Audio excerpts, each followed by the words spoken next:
ఒక పెద్ద మర్రి చెట్టు పక్కన ఏ మొక్క కూడా మొలదంటారు. కానీ మెగాస్టార్ లాంటి ఒక పెద్ద మర్రి చెట్టు పక్కన అంతకన్నా పెద్ద స్థాయిలో పవన్ కళ్యాణ్ ఇంతింతే ఒటిడింతే చందంగా సినిమా రంగంలోనే కాకుండా రాజకీయాల్లో కూడా ధీటుగా రాణించడం, పార్టీ పెట్టి కేవలం 10 సంవత్సరాల్లోనే డిప్యూటీ సీఎం స్థాయికి వెళ్ళడం ఆయన యొక్క నాయకత్వ లక్షణాలకి, అలాగే ఆయన యొక్క తిరుగులేని ప్రజా అభిమానానికి ఒక పెద్ద నిదర్శనం చెప్పొచ్చు.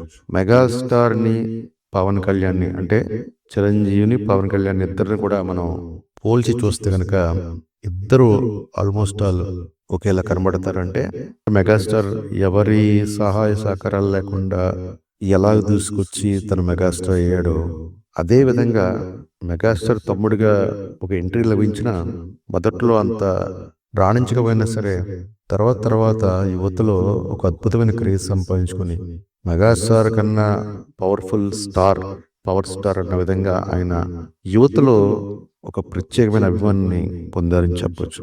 దానికి ప్రధాన కారణం ఏంటంటే ఆయన యొక్క స్వచ్ఛమైన మనసు అని చెప్పొచ్చు. లోపల ఎలా ఉంటారో బయట కూడా అలాగే ఉంటారు ఆయన. ఎక్కడ కూడా ఒక ముసిగేసుకుని బ్రతికే మనస్తత్వం కాదు అయింది. ప్రతి దానికి ప్రతిస్పందించడం, అంటే ఎక్కడన్నా కష్టం జరిగినా, ఎవరికన్నా ఏదైనా ఆపద వచ్చినా సరే ఆయన తలడెళ్ళిపోయి ఎన్ని కోట్లు ఆయన సొంత సంపాదనని అలా అంటే దాన ధర్మాలకి ఆయన అర్పించేశారు.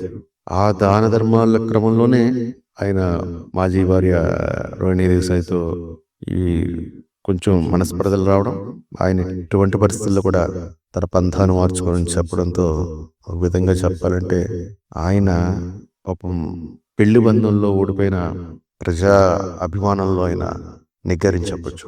ప్రజాభిమానమే తనకు ముఖ్యం అన్న రీతిలో ఆయన ముందుకు వెళ్ళడం, ఆ విధంగా ఆయనకి దేవుడు ఆశీస్సులు లభించడం చాలా గొప్ప విషయం చెప్పొచ్చు. ఆయన రాజకీయాల్లో కంటే ప్రజారాజ్యంలోకి వచ్చే ముందు ఆయన ఒక సంస్థ నెలకొల్పారు. ఆయన కామన్ మ్యాన్ ప్రొడక్షన్ ఫోర్స్ అని చెప్పి దానికి 2 కోట్లు కూడా ఆయన డొనేషన్ ఇవ్వడం కూడా జరిగింది. అంటే ఆయన భార్య కూడా అప్పుడు చెక్కు రాసి ఇవ్వడం కూడా ఒక ప్రెస్ మీట్ పెట్టి ఇలాగ, అంటే ఎవరికైనా సరే ప్రజలకు ఏదైనా ఆపద వస్తే అండగా ఉంటారని చెప్పి ఆయన, అంటే అప్పుడు నాకు తెలిసి ఏం రత్నం గారితో సత్యాగ్రహం సినిమా అప్పుడే మొదలయ్యింది. తదనంతరం అది కొన్ని కారణాల వల్ల ఆగిపోయింది. సో అలా ఆయన ఏంటంటే ఆవేశంలో తీసుకున్న నిర్ణయంతో ఆయన అలాగా కామన్ మ్యాన్ ప్రొడక్షన్ ఫోర్స్ అని పెట్టారు. తర్వాత చిరంజీవి గారు ప్రజారాజ్యం పార్టీని పెట్టడం, దాంట్లో ఆయన యువసేనకి నాయకత్వం వహించడం, ఆ విధంగా పార్టీని మళ్ళీ ఆయన కాంగ్రెస్లో కలిపడం, ఆ క్రమంలో పవన్ కళ్యాణ్ కొంత నిరాశ చెందడం, తర్వాత కొంతకాలం గ్యాప్తో ఆయన 2014లో జనసేన పార్టీని ఆయన ఒక్కడే తన భుజ స్కంధాల మీద పెట్టి ఎవ్వరి సహాయ సహకారాలు లేకుండా ఆయన 10 సంవత్సరాల పాటు ఆయన అన్ని రాజకీయ ఒడిదుడుకులు తట్టుకొని నిలబడడం అనేది చాలా గొప్ప విషయం చెప్పచ్చు. ఎందుకంటే రాజకీయాల్లో పరిణితి చాలా అవసరం, ఓపిక చాలా అవసరం. మెగాస్టార్కి ఆయనకున్న ఏదైనా ఉందంటే ఇద్దరి మధ్యన అది ఓపిక అని చెప్పచ్చు. అంటే ఈ ఓపిక అంటే సహనం. అంటే ప్రజాక్షేత్రంలో మనం ప్రజల యొక్క మన్ననలు పొందాలంటే కొంతకాలం మన ప్రజాక్షేత్రంలో ఉండాలి. ఇదే తప్పించి పార్టీ పెట్టిన వెంటనే మనకి సీఎం పదవి లభించలేదని చెప్పి మనం డిస్కరేజ్ అవ్వకూడదు. చాలా ప్రెషర్స్ వస్తాయి, తట్టుకుని నిలబడాలి.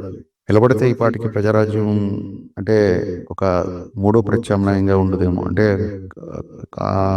టీడీపీ, వైఎస్ఆర్సీపీ, ప్రజారాజ్యం, కాంగ్రెస్ అయితే ఏపీలో సోదరులు లేకుండా పోయింది.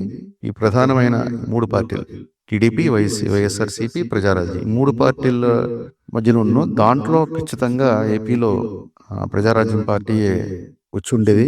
అంటే ఆయన ఈ కాంగ్రెస్లో కలపకుండా ఉండింటే కనుక తప్పకుండా ప్రజారాజ్యం పార్టీ ఉండేది. అంటే ఆ క్రమంలో మెగాస్టార్ గారి పార్టీకి సీఎం అయి ఉండేవారు. కానీ ఆయన మరి ఏం జరిగింది ఏంటో, ఆయన తొందరపాటు చర్య అనొచ్చు. రాజకీయాల్లో మట్టుకే తప్పకుండా మనం ఓపిక ఉండాలి.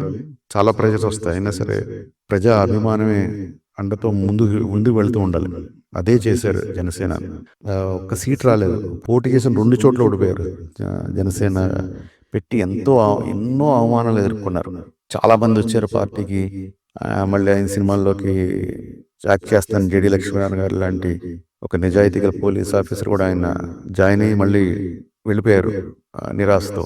మళ్ళీ ఆయన సినిమాలు చేస్తారు. కానీ ఆయన విచిత్రం ఏంటంటే ఆయన అలాగా పార్టీని నిలబెట్టుకుంటూ వచ్చి ఎంతమంది వచ్చి వెళ్ళిపోయినా సరే ఆయన అలా ముందుకి వెళ్తూనే ఉన్నారు. ఆ క్రమంలో ఒక అద్భుతమైన అవకాశం వచ్చింది ఆయనకి. ఆ ఓపిక అంటే వైఎస్ఆర్సీపీ అధికారులు ఉన్నప్పుడు చంద్రబాబు నాయుడు గారిని ఆయన ఇబ్బంది పెట్టి ఆయన్ని అరెస్ట్ చేయించి జైల్లో పెట్టే అప్పటి ఒక సంఘటన ఏదైతే ఉందో అది తప్పకుండా జనసేన పార్టీకి ఒక అద్భుతమైన వరంగా చెప్పొచ్చు. అంటే ఆ అవకాశం ఆయన బలా అందిపుచ్చుకున్నారు. అందిపుచ్చుకుని ఆయన చాలా తెలివిగా చంద్రబాబు నాయుడికి ఆయన సపోర్ట్ చేసి బేషరతుగా సపోర్ట్ చేయడం అనేది చాలా గొప్ప విషయం. ఆ రోజు ఆయన ప్రకటించారు కూడా. అప్పుడు ఆయన యొక్క రాజకీయ చిత్రతకి అదొక నిదర్శనం చెప్పచ్చు. ఎందుకంటే వైఎస్ఆర్సీపీకి చాలా దాదాపు 159 సీట్లను వచ్చినట్టున్నాయి అప్పుడు. అంత మెజారిటీ వచ్చినప్పుడు కూడా ఆయన నిలబడి ఆ పార్టీని ఓడించాలంటే ఒకరి వల్ల సాధ్యం కాదు. రాజకీయ చాణక్యుడు అన్న దగ్గర చంద్రబాబు నాయుడుతో ఆయన జత కట్టడం అనే ఒక్కటే ఒక మార్గం ఆయన తెలిసి ఎంతో అనుభవం చంద్రబాబు నాయుడు గారితో ఆయన జతకట్టి వాళ్ళు కలిసి పోటీ చేయడం, కూటమి ఏర్పడి పోటీ చేయడం, ప్రజా వ్యతిరేకతలో ఆయన ఎక్కడికో కొట్టుకుపోయాడు చెప్పచ్చు వైఎస్ఆర్సీపీ. కేవలం 11 సీట్లతోనే వాళ్ళు సరిపెట్టుకోవడం అంటే ప్రజాగ్రహం ఎలా ఉంటుందో ఆ ప్రజాగ్రహంలో కొట్టుకుపోయిందని చెప్పచ్చు వైఎస్ఆర్సీపీ పార్టీ.